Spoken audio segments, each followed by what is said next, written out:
Hai sahabat, hari ini kita bakal ngobrol tentang sebuah kisah legendaris yang udah jadi bagian dari budaya Sunda, cerita Sangkuriang. Ini adalah kisah cinta yang benar-benar menggetarkan hati antara seorang anak dan ibunya, Dayang Sumbi. Cerita ini penuh dengan petualangan dan emosi yang bikin kita semua terharu. Bayangkan, di tanah Pasundan yang indah, ada seorang putri cantik bernama Dayang Sumbi. Suatu hari, saat dia lagi asyik menenun, tiba-tiba alat tenunnya jatuh ke lantai. Dalam kejengkelannya, dia berjanji akan menikahi siapapun yang bisa mengambilkan alat tenunnya, bahkan seekor anjing sekalipun. Konyol ya, tapi ini jadi awal dari kisah yang penuh drama dan pelajaran hidup. Tak disangka, anjing bernama Tumang ini ternyata adalah titisan dewa yang luar biasa. Dia berhasil mengambilkan alat tenun itu dengan mudah. Sesuai dengan janjinya, Dayang Sumbi akhirnya menikahi Tumang. Sosok yang penuh misteri dan cinta yang tak terduga. Cinta mereka membawa banyak makna. Meskipun dari awal sudah ada tantangan yang harus dihadapi. Dari pernikahan bahagia itu, lahirlah Sangkuriang, seorang putra tampan yang benar-benar mengagumkan.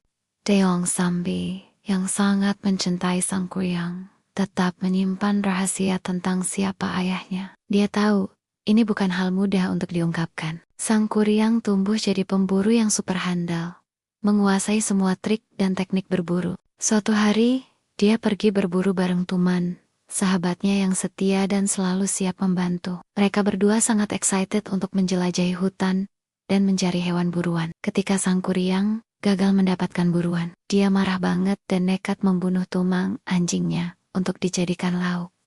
Dayang Sumbi merasa sangat marah saat mengetahui semua ini, dan hatinya terbakar. Dalam kemarahannya, ia memukul kepala Sangkuriang pakai sendok nasi sampai berdarah. Sangkuriang pun diusir dari rumah dengan perasaan hancur. Bertahun-tahun berlalu, Sangkuriang mengembara jauh, tumbuh jadi pemuda yang gagah dan tampan, dengan semangat petualangan yang membara di dalam dirinya. Suatu hari, dia akhirnya kembali ke kampung halamannya setelah bertahun-tahun merantau. Di sana, dia bertemu dengan seorang wanita cantik yang ternyata adalah Dayang Sumbi, ibunya sendiri.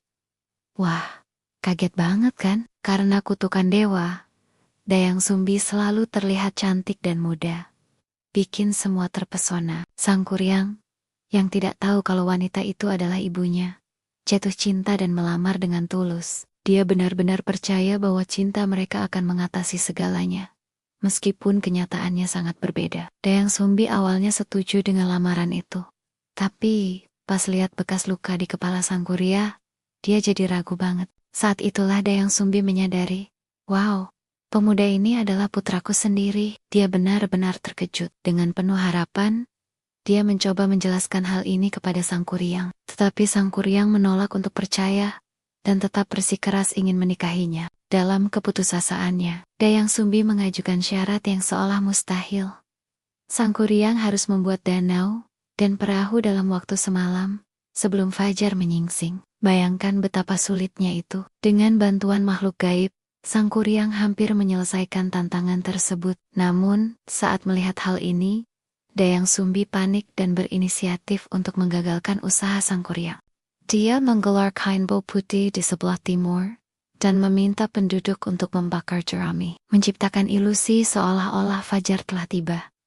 Cerdas banget kan? Para makhluk gaib yang membantu Sangkuriang pun menghilang, dan Sangkuriang merasa sangat marah mengetahui kegagalannya. Bayangkan, semua usaha dan harapannya hancur begitu saja. Dalam kemarahannya, ia menendang perahu yang hampir selesai dibuatnya dengan penuh kekecewaan. Perahu itu terbalik, dan kemudian, wow, jadi deh Gunung Tangkuban Perahu yang kita kenal sekarang, sebuah gunung yang bentuknya mirip perahu terbalik.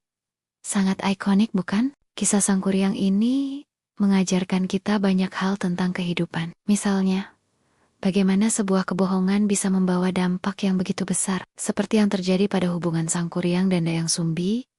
Ini juga mengingatkan kita tentang pentingnya mengendalikan amarah dan menerima kebenaran, meskipun itu menyakitkan. Dan yang paling penting, cinta itu punya batas dan aturannya sendiri. Gunung Tangkuban Perahu yang berdiri megah di Bandung hingga kini menjadi saksi bisu kisah cinta terlarang ini. Dan siapa yang tahu, Berapa banyak orang yang terinspirasi oleh cerita ini?